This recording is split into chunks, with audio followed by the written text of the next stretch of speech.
જો વહેલી તકે નહીં જાગવી અને આપણે ખેડૂતો સંગઠન નહીં કરી તો આપણા વિસ્તારની અંદર પણ તો કે અહીંયાથી આપણું ન્યાનો ખાલી 20 કિલોમીટર જેટલા ન્યાનો કંપની છે ટાટા ન્યાનોની અંદર આ બધી લાઈનો જવાની એટલે આપણા ગામડા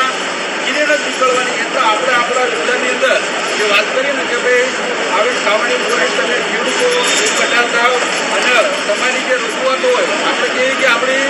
માગણી યોગ્ય હોય કે આપણે એવું કંઈ માગતા નહીં પણ આપણે કહેવાય કે આપણા છોકરાઓનો એક ભાણું કહેવાય એક આશરો કહેવાય હવે આપણા છોકરા ખેતી કરે આપણો વિસ્તાર એ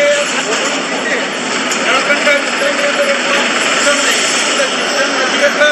આપણને ન્યાનો કંપનીની અંદર સારી એક કોઈ નોકરી પણ નહીં આપવું આપણે ખાલી લોખંડ બતાવવાળા મજૂર તરીકે આપણે કામ કરીએ તો અત્યારે આપણે નહીં લાગીએ તો આપણી જમીન તો કે ભાઈ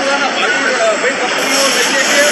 કંપનીઓ લીધા પછી તો કે ભાઈ આપણા છોકરાની અંદર એ કોઈ મૂલ્ય લઈ જતા નહીં એટલે આપણે બધા ખેડૂતો અત્યારે પ્રમુખ સાહેબ આની જમીન જેવી વાત કરી કે ભાઈ એ તમે આની ખાવાનું બોલો ખેડૂતો બધા ગામડા આવતા હોય સાર આવતા હોય એ બધું જાગૃત કરો અને એના હાથની માહિતી આપો અને આપણી વસ્તુની માગણી એવી છે કે આપણું વસ્તુ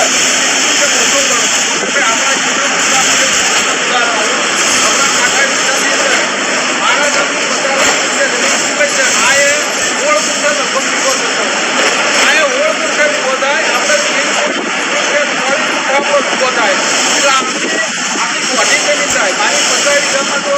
તાર જતો હોય અને થાંભલા જતા હોય તો 50 વીઘાનું હોય 75 વીઘા જમીન આપણી એની થાય એટલે આપણે કેટલું નુકસાન નહીં આપણે મુદ્દે વિચારવાનું એટલે આપણે કંપની સામે એવું વળતર માંગી કે ભવિષ્યની અંદર આપણા છોકરા